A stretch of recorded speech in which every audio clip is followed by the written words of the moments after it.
Des Allemands, moi j'en ai tué 2. Et les 2 que j'ai tués, c'était de leur faute. L'un était dans un trou, c'est un copain qui l'a vu.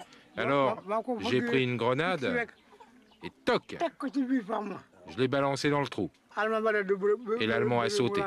Cet homme qui se remémorait en 1998 les combats de la Première Guerre mondiale, c'était Abdoulaye Ndiaye, qui était le dernier tirailleur sénégalais de 14-18. En 1914, Abdoulaye Ndiaye a 20 ans. Il est arraché à son village du Sahel et enrôlé de force dans les troupes coloniales françaises, emmené à Dakar, puis embarqué vers la Belgique pour rejoindre le front. Abdoulaye Ndiaye participe aussi à la bataille des Dardanelles en 1915, dans l'actuelle Turquie, avant de revenir participer à la bataille de la Somme. Les Français avaient fait sauter un pont.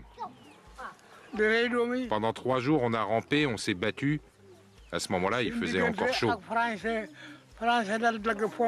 Mais les 160 000 tirailleurs ne vont pas tarder à découvrir l'hiver dans la boue de la Somme.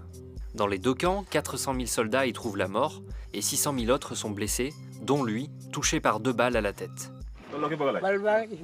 La première est sortie par là, vous voyez? Elle m'avait frappé là. La seconde a ricoché contre mon casque et m'a touché là. Son périple s'achève à Verdun en 1918. Un jour, on devait remonter au front. Tout à coup, un clairon sonne et quelqu'un crie « La guerre est finie !» La guerre finie, la guerre finie. Les officiers étaient contents, ils s'embrassaient, ils disaient « Ça, c'est bien !»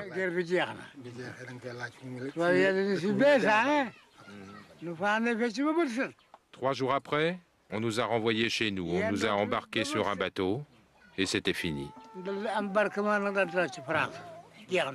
Abdoulaye Ndiaye retourne dans son village à 200 km de Dakar, sans pension de guerre. Il découvrira qu'il aura droit à une compensation 30 ans plus tard, après le retour des tirailleurs de la Seconde Guerre mondiale. Dernier tirailleur en vie en 1998, le Sénégalais meurt la veille du 11 novembre, jour où il devait recevoir la Légion d'honneur sur décision du président Chirac. La médaille sera déposée par l'ambassadeur de France le lendemain sur sa tombe. Et son fils, à force de faire vivre la mémoire de l'ancien soldat, parviendra à obtenir de la France la construction d'une piste pour désenclaver le village. Mais la guerre, j'y repense encore, tous les jours. La nuit, souvent, je rêve que je suis en train de me battre.